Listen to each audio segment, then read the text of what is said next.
आज सगळीकडे वटपौर्णिमा सण उत्साहात साजरा होत आहे.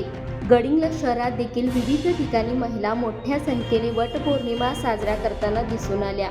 पण खणगावे अण्णा महिला फाउंडेशन आणि राष्ट्रवादी काँग्रेसमार्फत MR हायस्कूल समोर वडाचा पार कट्ट्याजवळ एक वेगळा उपक्रम राबवून वटपौर्णिमा साजरा करण्यात आला. वटपौर्णिमेनिमित्त आलेल्या सर्व महिलांना हळदीकुंकू समारंभ आयोजित केला होता. तर वडाचे व फुलाचे झाड वाटप देखील या फाउंडेशन मार्फत करण्यात आले. मोठ्या संख्येने यावेळी महिला उपस्थित होत्या. खणगावे अण्णा फाउंडेशनने राबवलेल्या या उपक्रमाबाबत सर्वच महिला कौतुक करत होत्या. आजच्या या कार्यक्रमाचा आढावा घेतला ते कोल्हापूर लाईव्हच्या निकिता यांनी.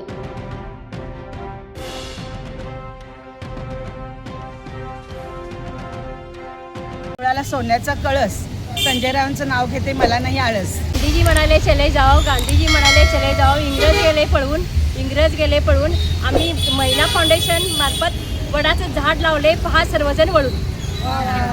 खणगावे अण्णा फाउंडेशनतर्फे आज आमच्या प्रभाग क्रमांक 6 मधील सर्व महिलांना आज आम्ही आवर्जून वडाच्या पारकट्ट्याजवळ बोलवलं होतं, हळदी कुंकवासाठी बोलवलं होतं. प्रत्येक महिलांनी आमच्या ह्या विनंतीला मान देऊ प्रत्येक महिला इथं सहभागी झालेला आहे. त्याच्यामुळे त्याच्यासाठी आम्ही इथं हळदी कुंकू हा कार्यक्रम राबवला आहे आणि प्रत्येकांना आमची एक आठवण म्हणून वडाचं झाड किंवा गुलाबाचं झाड देत आहोत. या प्रत्येक महिलांनी ते झाड त्या झाडाची जपणूक करावी व जास्तीत जास्त प्रयत्न करून वाढवण्याचा प्रयत्न करावा हीच माझी विनंती. वडाचं झाड हे खूप मोठ्या प्रमाणात ऑक्सिजन देत असते आणि त्याच्यामुळे कार्बन डायऑक्साईड शोषून घेत असते. त्याच्यामुळे आम्ही वडाची झाडं वटपौर्णिमेला सगळ्यांना गिफ्ट केलेली आहेत खणगावे अण्णा महिला फाउंडेशनच्या वतीनं.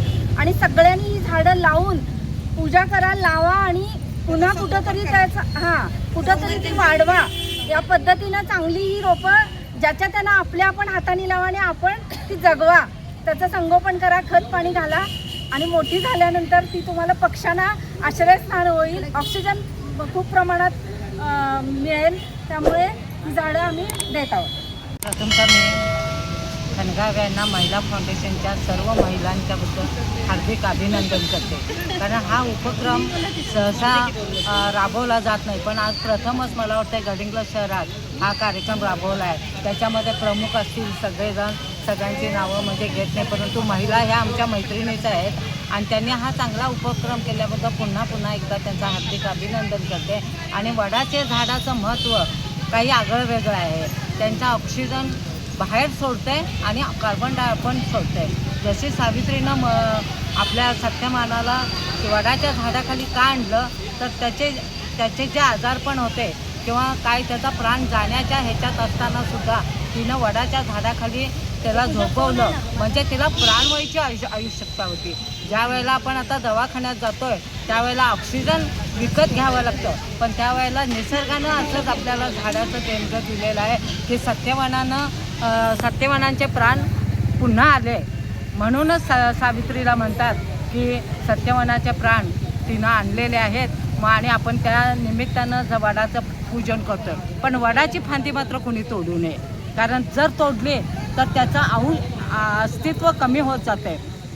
म्हणून मी पुन्हा एकदा आपल्या सर्वांचंच अभिनंदन करते आणि हार्दिक शुभेच्छा देते या कार्यक्रमाला. आणि काही भविष्यात काही हे असेल तर ह्या फाउंडेशनला नक्कीच आम्हाला हाक मारावी. आम्ही सखी महिला मंडळ आणि जिजाऊ ब्रिगेड यातर्फे तुमच्या सगळ्यांच्या समाविष्ट आहे. त्यामुळे कशाही असू दे, आपण सगळेजण एकत्र मिळून हा कार्यक्रम करण्याचा उपक्रम राबवूया. ठीक आहे. अण्णा फाउंडेशनच्या वतीनं आज आपल्याला वडाची रोपं दिली जात आहेत. वडाच्या फांद्या तोडून निसर्गाचा ऱ्हास न करता वटपौर्णिमा साजरी करा. आज त्यांनी जी झाडं दिलेली आहेत ती आपण प्रत्येकानं जिथं जागा मिळेल तिथं आपण ती झाडे लावूया. वडाचा कार्यक्रम खणगावे अण्णा फाउंडेशन मार्फत आम्ही आयोजित केलेला आहे आणि सर्व महिलांना हळदी कुंकू व वडाचे झाड वाटप केले आहे. हा कार्यक्रम अतिशय उपयुक्तपणे राजूअण्णा खणगावे यांच्या मार्फत झालेला आहे. तरी सर्व महिला उपस्थित राहिल्याबद्दल सर्वांचे मनपूर्वक आभार मानते. मी उर्मिला कदम. आज या राजूअण्णा महिलांचं जे फाउंडेशन आहे त्या फाउंडेशनमार्फत आज वटसावित्रीचा दिन वेगळ्या पद्धतीनं त्यांनी साजरा केलेला आहे. एक पारंपरिक अशा पद्धतीची जोड आणि त्याचबरोबर वृक्षारोपण आणि पर्यावरणाचं रक्षण हे सगळी जबाबदारी आपल्यावर येते. आपण एक नागरिक, देशाचे नागरिक म्हणून, आणि ही जबाबदारी पूर्ण करण्यासाठी म्हणून फाउंडेशनच्या वतीनं सर्व महिलांना वडाची झाडं आणि इतर झाडं त्यांनी वाटप केलेले आहे. अतिशय स्तुत्य असा उपक्रम आहे. मी आमच्या सखी महिला मंडळ असो, जिजाऊ ब्रिगेड असो, या सगळ्यांच्या वतीनं आम्ही तमाम महिलांच्या वतीनं या महिला फाउंडेशनचं आभारी आहे.